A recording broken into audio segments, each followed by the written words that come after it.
After 16 hours of live fire drills and close-quarters combat training, Navy SEALs began packing up their gear, laughing about mistakes and critiquing rookies. No one paid attention to the quiet woman wiping down rifles in the corner. She looked like temporary support staff, brought in to handle cleanup, while the real operators moved on to debrief. But when one SEAL noticed a worn patch partially hidden under her jacket, his whisper spread through the room like wildfire. That patch was tied to operations these men only studied in classified briefings, and the woman wearing it had just spent the entire week being completely invisible. From which city in the world are you watching this video today? If you enjoy stories about quiet professionals who never ask for recognition, consider subscribing. What happened next would teach these elite warriors the most important lesson of their careers.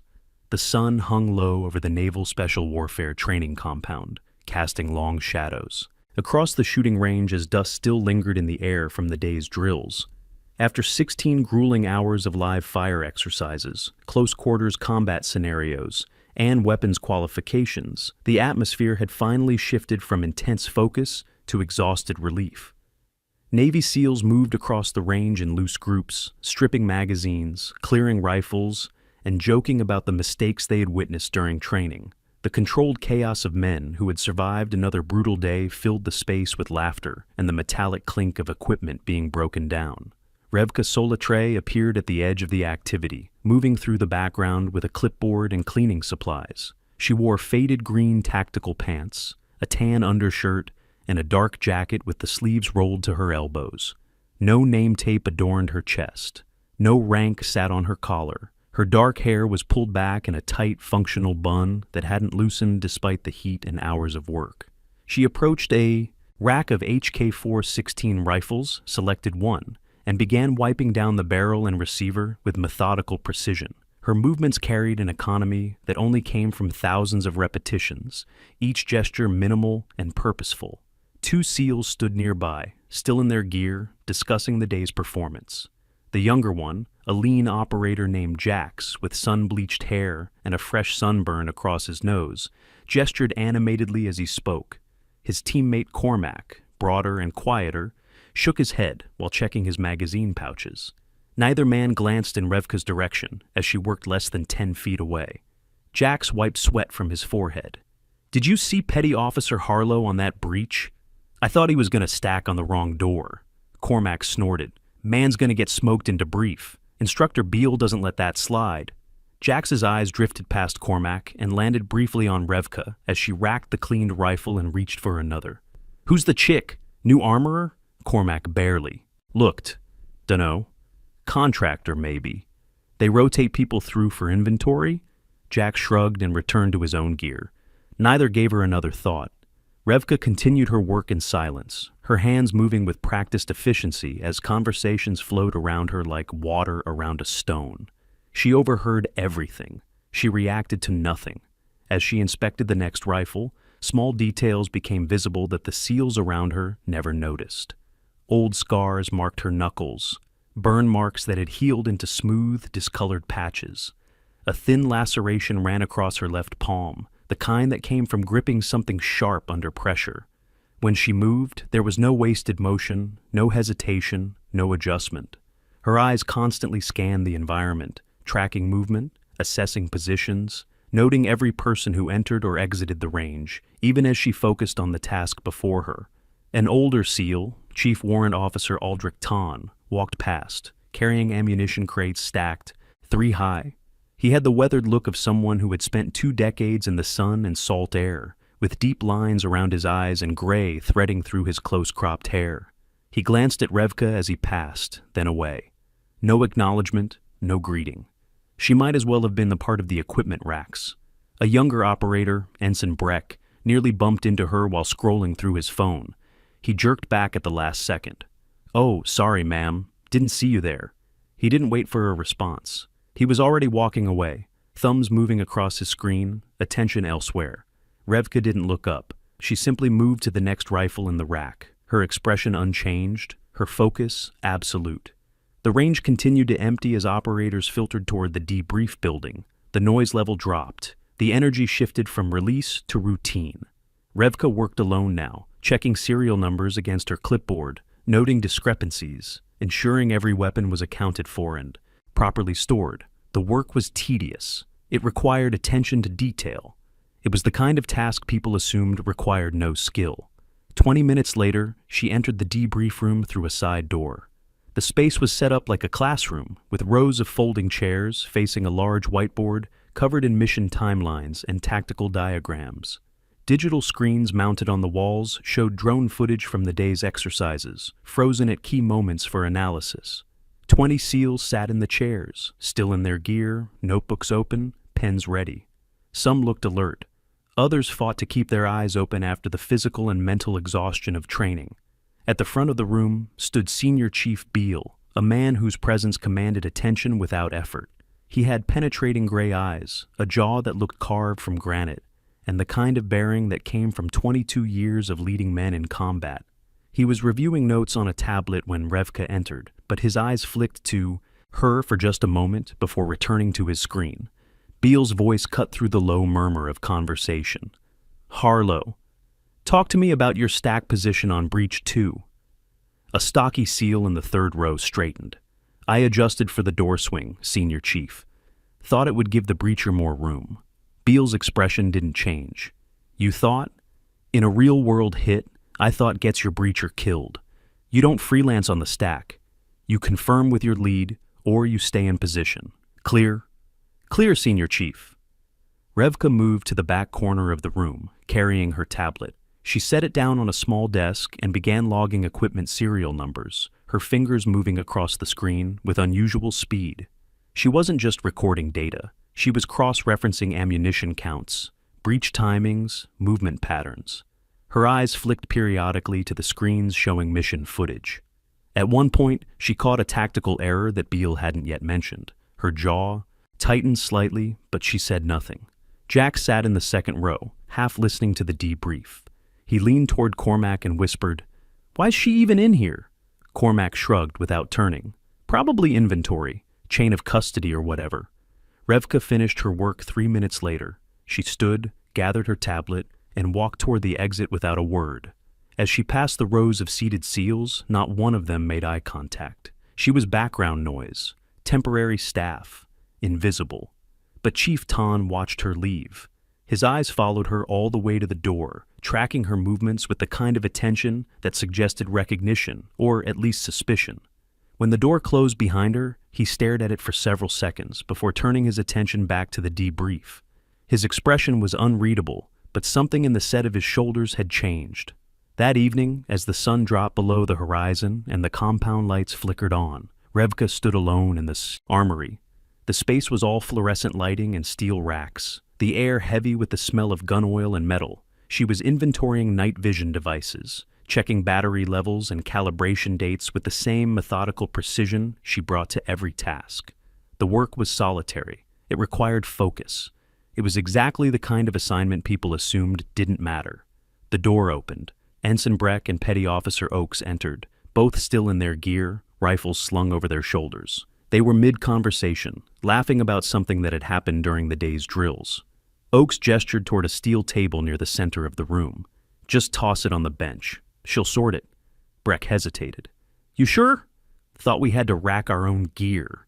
Oakes was already moving toward the exit. "Dude, it's her job. Let's get food before the galley closes."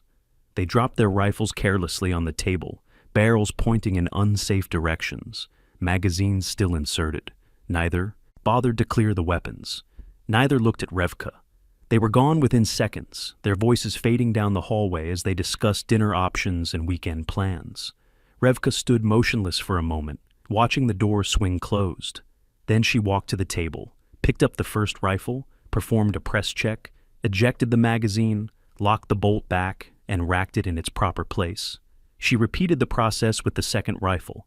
Her movements were smooth, automatic, devoid of frustration or judgment. She turned back to her work. 5 seconds later, she heard it. A faint metallic click that didn't belong in the rhythm of the armory. She froze. Her eyes moved first, scanning without turning her head. Then she turned slowly, deliberately, toward the sound. On the table where Breck and Oakes had left their rifles, partially hidden behind a magazine pouch, sat a Scar H. The magazine was still inserted. The bolt was forward. Revka's eyes narrowed. She approached the weapon with the caution of someone who understood exactly what she was looking at. She performed a press check, pulling the charging handle back just far enough to see into the chamber. A round glinted in the fluorescent light. The weapon was live. Someone had left a loaded rifle, in condition 1, on an open table in a shared armory. For how long, she didn't know. But in the time since Breck and Oakes had left, at least 3 other personnel had walked past that table. Any one of them could have picked up the weapon. Any one of them could have pulled the trigger during a function check. Revka's voice cut through the silence, not loud, but carrying absolute authority. Oakes, Breck, back here. Now. There was no rank in her tone, no anger, just command that left no room for interpretation. 15 seconds later, both men appeared in the doorway, confusion and mild annoyance on their faces. Oakes spoke first. Yes, ma'am?" Revka held up the ejected round between 2 fingers, the brass. Catching the light. "Whose rifle?" Breck's face went pale. "Mine. I thought I cleared it before we left." Revka's gaze didn't waver. "You didn't. You left a live weapon on an open table in a shared space. If someone had picked this up for cleaning and pulled the trigger, you'd be writing letters to a family tonight." The silence that followed was absolute. Oakes opened his mouth to speak, then closed it. Breck looked at the floor. Oakes tried again, his voice defensive. "Look, we're tired. It was a long day, and we just wanted to get some food before everything closed." Revka cut him off. "Tired doesn't matter. This isn't a mistake you get to make." She handed Breck the round, holding his gaze until he took it. "Log it. Report it to Senior Chief Beale. And next time, assume your weapon is loaded until you've physically verified otherwise. Every single time." Breck nodded, unable to form words. Oakes looked shaken, the defensiveness gone from his posture. Revka turned and walked back to her work. Without waiting for acknowledgement or apology, the 2 SEALs stood in the doorway for several seconds before leaving, moving with noticeably more care than when they'd arrived. As Revka bent to pick up a forgotten magazine pouch from the floor, her jacket shifted. For just a second, something became visible on her right shoulder. A patch, worn and faded, stitched directly into the fabric beneath her jacket sleeve. Part of a stylized eagle, partial text that read, "Onal Act," a number beneath it so faded it was nearly illegible. Chief Tan appeared in the armory doorway at that exact moment, returning a piece of equipment he'd borrowed earlier. He stopped mid-step, his eyes locked onto the patch. For 3 full seconds, he didn't move, didn't breathe. His entire body went rigid with recognition. Then, almost involuntarily, barely above a whisper, he spoke. "No way." Revka adjusted her jacket. The patch disappeared beneath the fabric. She continued her work as if nothing had happened, as if she hadn't noticed Tan standing frozen in the doorway. Tan stared at her back, his mind working through implications, through memories, through classified briefings he'd sat through years ago in rooms that officially didn't exist. He had been a Navy SEAL for 19 years. He had deployed to Iraq, Afghanistan, Syria, and places that didn't appear on maps. He had worked alongside Delta Force, Army Rangers, CIA ground teams, and operators from countries that would never publicly acknowledge their presence. And in all that time, in all those briefings and all those missions, he had only seen that patch twice before. Both times, the person wearing it had been briefing admirals on operations that would never be declassified, never be discussed, never be acknowledged outside a room with armed guards at the door. Revka finished logging the last serial number. She gathered her tablet and walked toward the exit. As she passed Tan, she didn't make eye contact, didn't acknowledge his presence. She simply moved past him like he was part of the furniture, her footsteps echoing in the empty armory. Tan watched her go, watched until she disappeared around the corner and the sound of her boots faded into silence. Then he stood alone in the armory, staring at nothing, trying to process what he'd just seen. If you've ever worked alongside someone whose skill you didn't recognize until it was too late, share that story in the comments below. And if you want to see how this situation unfolds, make sure you're subscribed because what happens next will change everything these operators thought they understood about respect and awareness. The equipment staging area sat under the glow of overhead lights as the evening settled over the compound. Most of the SEALs had left for the galley, their voices fading into the distance as they headed toward hot food and cold drinks. A handful remained, cleaning personal gear in comfortable silence, the kind that came from shared exhaustion and mutual respect. The air smelled of cordite residue and worn fabric, familiar scents that marked the end of another training cycle. Jax was wiping down a plate carrier when he noticed Chief Tan standing near the armory entrance. The older man was completely still, staring at nothing, his expression blank in a way that seemed almost deliberate. His hands hung at his sides. His breathing was controlled, but something in his posture suggested he was processing information that didn't fit his understanding of the world. Jax set down his gear and approached. "Chief, you good?" Tan didn't respond immediately. He continued staring at the empty doorway where Revka had disappeared minutes earlier. When he finally spoke, his voice was distant. Yeah, I'm good." But he wasn't.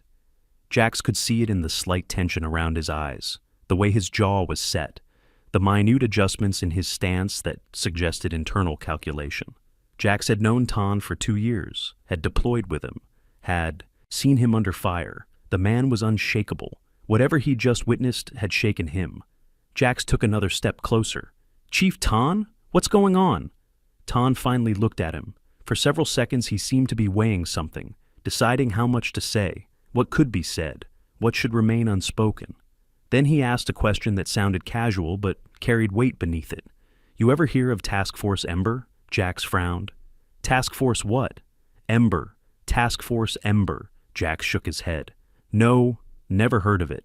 Tan's expression didn't change. "Good. You're not supposed to."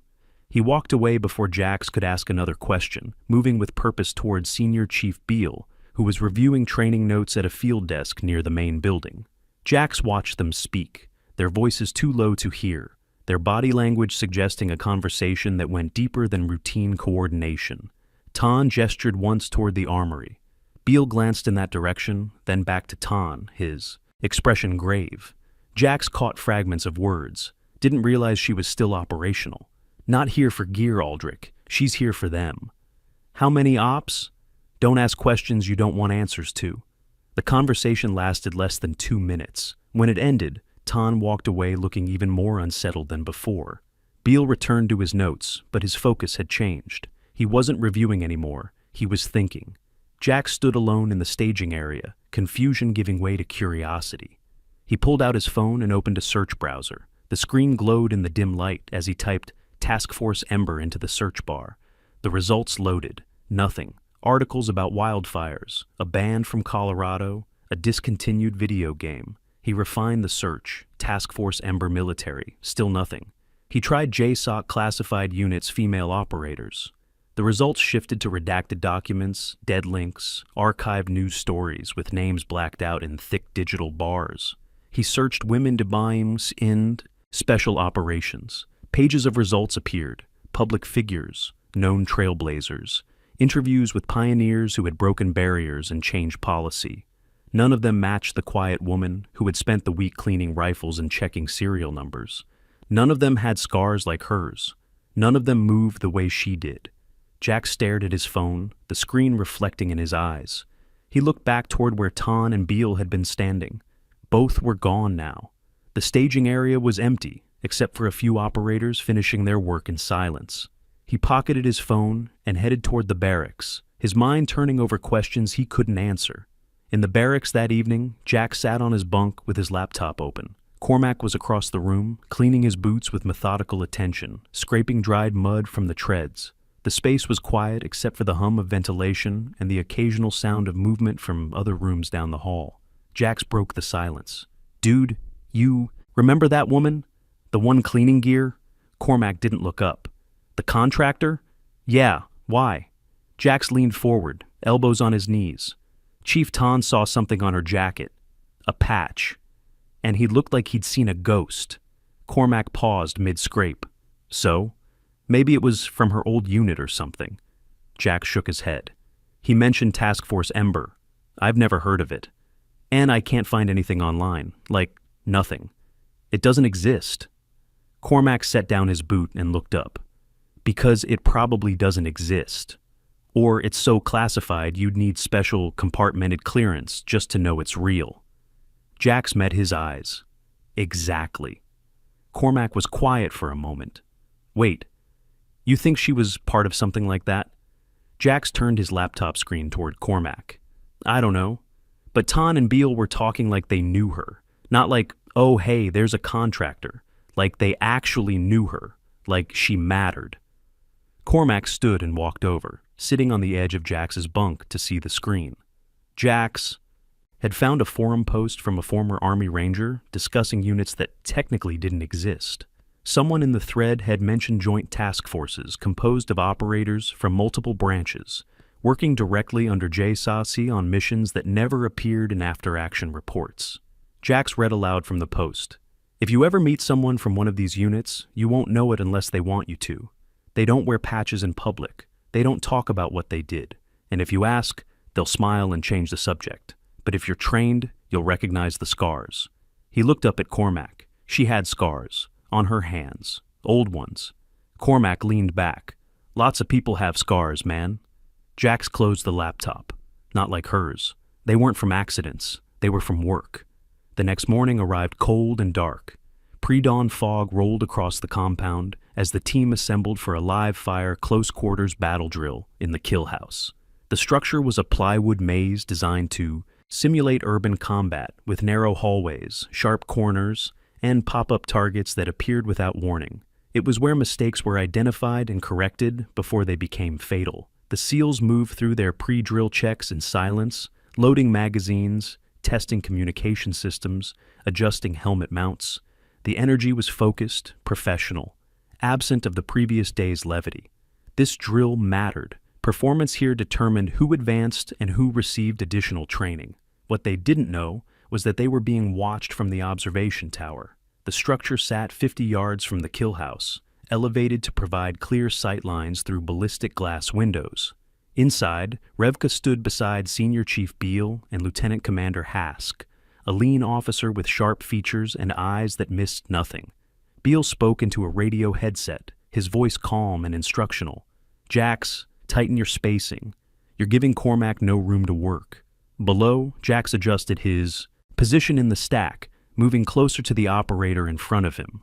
The team resumed movement, flowing through the kill house like water through a channel, controlled and deliberate. Hask glanced at Revka, his voice quiet enough that only she and Beale could hear. Think any of them have figured it out yet? Beale kept his eyes on the drill below. Tan did. Maybe one or two of the sharper junior guys. Hask's eyes returned to the team. And if they don't? Beale's response was matter of fact. Then they learned the lesson the hard way. Revka said nothing. She stood with arms crossed, watching the drill with the calm focus of someone who had observed hundreds of similar exercises, who had run them herself, who knew exactly what to look for in the spaces between perfect execution and catastrophic failure. Her eyes tracked each operator, noting stance, weapon control, communication, awareness. The team stacked on a door. Breck took point, Jax second, Cormac third. They breached on Beale's command. The door crashed inward. Controlled chaos erupted, shots fired, targets dropped. The team flowed through the room, clearing corners, confirming threats, moving with practiced efficiency. But Jax hesitated, only for half a second. A target appeared at an awkward angle, partially obscured by a door frame. He paused to confirm it was a threat before engaging. The decision was correct. The pause was dangerous. Revka's eyes flicked to Beale. He nodded. He had seen it too. Beale's voice came through the radio, calm but pointed. Jax, talk to me about that corner. Jax's breathing was audible over the comms, heavy from exertion and adrenaline. Thought I saw movement. Confirmed threat before engaging. Beale's response was immediate. Good call. But you telegraphed your hesitation. Real world, that's when you catch a round. The drill continued. The team moved through the remaining rooms, clearing each space with increasing confidence. When the final targets dropped and the exercise ended, they exited the kill house in formation, weapons pointed down, discipline maintained even in the moment of completion. Revka stepped out of the observation tower as the team assembled outside. She walked toward the debrief area, moving across open ground with Beale and Hask. Most of the SEALs didn't notice. They were focused on their own performance, mentally reviewing their actions, preparing for the critique they knew was coming. But Jax noticed. He saw her walking beside Beale and Hask, not behind them, not trailing at a respectful distance, beside them as equals. And for the first time, he saw the way Beale deferred to her. A small gesture, holding the door, letting her enter first, glancing at her before making a decision about the next drill. Jax's stomach tightened. He watched until they disappeared into the building, then looked at Cormac. His teammate's expression suggested he had seen it too. Inside the debrief room, the team settled into their seats. The atmosphere was different now, more attentive, less casual. They had felt the weight of observation during the drill, the sense that something beyond their performance was being evaluated. Beale stood at the front, tablet in hand. "Before we run through the drill footage, I want to introduce someone." The room went completely quiet. Even the operators who had been whispering fell silent. Beale gestured toward Revka, who stood off to the side, arms crossed, expression neutral. "Most of you have seen her around the compound this week. Some of you have spoken to her. Most of you haven't." A few operators glanced at each other. The name meant nothing. The face was familiar only as background. Beale continued, his voice carrying authority that left no room for doubt. "This is Revka Solatry. She's not a contractor, she's not an armorer, and she's not here to clean your gear." Every eye in the room was on her now. Revka didn't move, didn't acknowledge the attention. She simply stood, present but unreadable. Beale let the silence build before continuing. "She's here because I asked her to observe something very specific. What you do when you think no one's watching." The air in the room changed. The casual atmosphere that had lingered from the previous day evaporated. This was no longer routine. This was evaluation at a level they hadn't anticipated. Beale's next words landed with the weight of revelation. "Revka spent 11 years with a Joint Special Operations Task Force. She's conducted direct action missions in 14 countries. She's been shot twice, survived an IED strike, and has an operational record that would take me an hour to read through." Complete silence. Not a single operator moved. Some stared at Revka. Others stared at Beale, trying to reconcile his words with the woman they had walked past, ignored, dismissed as irrelevant. Chief Tan, seated in the back row, nodded slowly. He had already known. The patch had told him everything he needed to understand. Beale stepped aside, creating space at the front of the room. The patch on her sleeve isn't a souvenir. It's a unit commendation from an organization you will never read about in a briefing, ever. He paused, letting that reality settle over them like weight. Yesterday, she prevented a negligent discharge in the armory. She didn't do it because it's her job. She did it because she saw a safety violation and handled it. That's called being a professional. Breck looked like he wanted to disappear through the floor. Oakes sat rigid, his face pale. Beale's voice took on an edge. "Some of you walked past her 50 times this week and didn't ask her name, didn't say thank you, assumed she was here to serve you." He let that sit for several seconds. She wasn't. Revka's expression remained unchanged. No vindication, no satisfaction, just presence. Beale stepped back. "She's going to walk you through what she observed this week, and if you're smart, you'll listen like your life depends on it." He moved to the side. Revka stepped forward. She made eye contact with each operator, one by one, her gaze steady and assessing. When she spoke, her voice was calm, measured, carrying authority that didn't require volume. "You're good. Some of you are very good. But being good enough to graduate training isn't the same as good enough to survive operations." She clicked a remote. The screen behind her lit up with time-stamped surveillance footage from the armory, Breck and Oakes leaving their rifles on the table, the SCAR sitting unattended, magazine inserted, bolt forward. This weapon was left in condition 1 for 14 minutes. During that time, 6 personnel walked within arm's reach of it. The room was absolutely silent.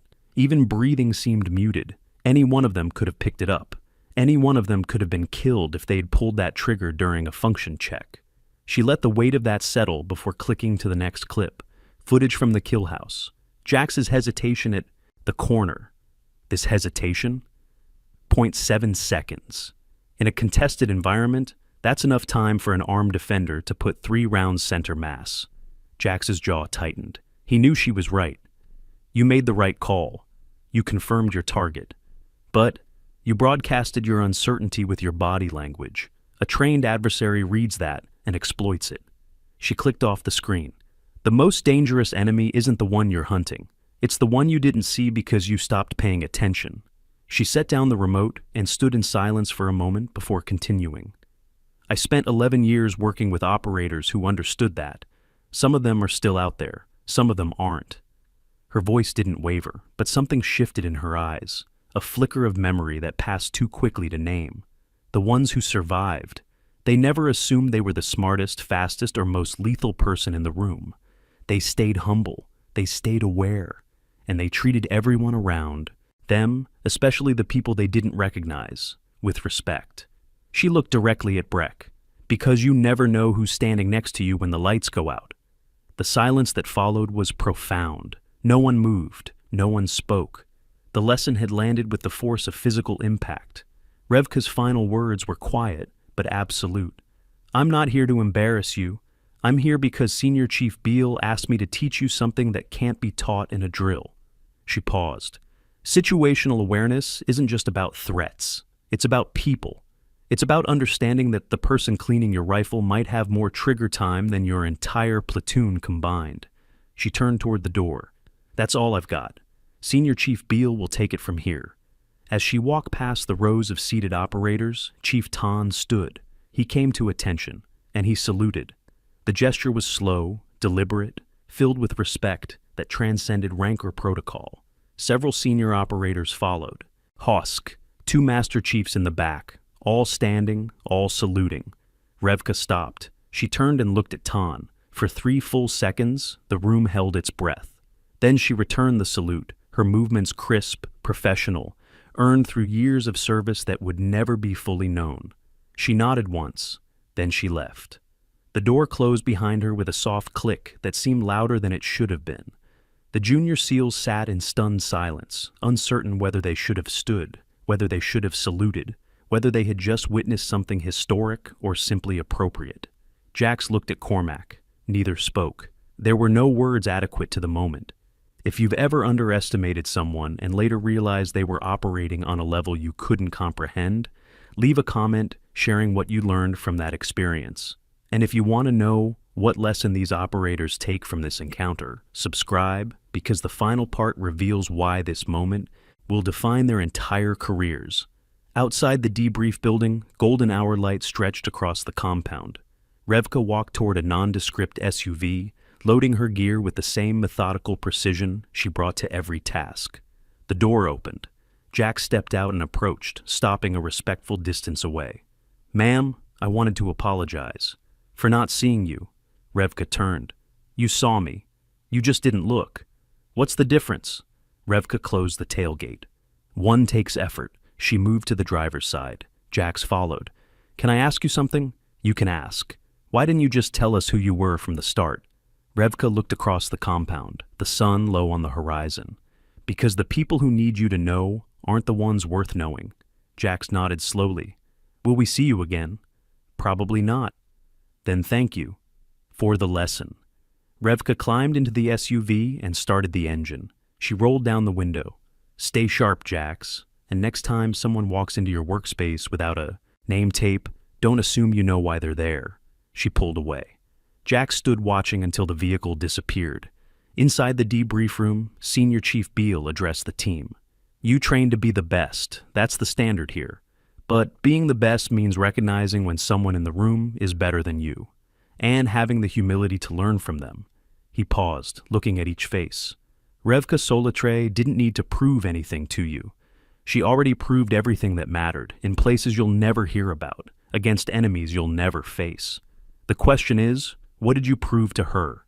His gaze settled on Breck. "Some of you passed, some of you didn't. But here's the good news. You get another chance. Because she gave you one." He closed his folder. "Don't waste it. Dismissed." The operators stood in silence, filing out without the usual chatter. That evening, Jack sat on the barracks steps. Cormac joined him. "You think we would have noticed if Tan hadn't seen the patch?" Jax shook his head. "We were too comfortable, too sure we already knew who mattered. We're trained to see threats, to read people, And we completely missed her. Jax looked at him. We didn't miss her. We saw her. We just decided she didn't matter. That settled between them. It was worse than missing something. It was choosing not to see. 3 days later, Jax moved through the armory differently. He checked each weapon carefully, verified every magazine, treated the space with respect it demanded. Oakes entered, started to rack a rifle, then stopped. He performed a press check, ejected the magazine, locked the bolt back. I think about that every single time now. Jax nodded. Good, that means it worked. Months later, during deployment, Jax worked alongside a quiet intelligence analyst. While others dismissed her input, Jax listened. He asked questions. He sought her expertise. After a successful mission, she approached him. You actually read my reports. Of course. Why wouldn't I? She smiled. Most people don't. They think I'm just pushing paper. Someone once taught me that the most important people are often the ones nobody's paying attention to. Sounds like you had a good teacher. The best. The sun set over the compound. Lights came on. Training continued. Standards held. Revka Solitre never asked for recognition. Never needed it. In a world obsessed with being seen, she chose to be invisible. Not because she was afraid, but because she understood something most people never will. True strength doesn't need an audience. It simply exists, quiet and certain, in the actions of those who have nothing left to prove. The lesson remains embedded in the operators who were paying attention, passed forward to the next generation. The most important person in the room is often the one nobody notices, until someone teaches you to look. If this story changed how you see the people around you, consider who in your life operates quietly without recognition. Leave a comment honoring someone who deserves to be seen. And if you believe these lessons matter, subscribe so you never miss stories that challenge how you understand respect and what it truly means to be professional. The quiet professionals are still out there. The question is whether you're paying attention.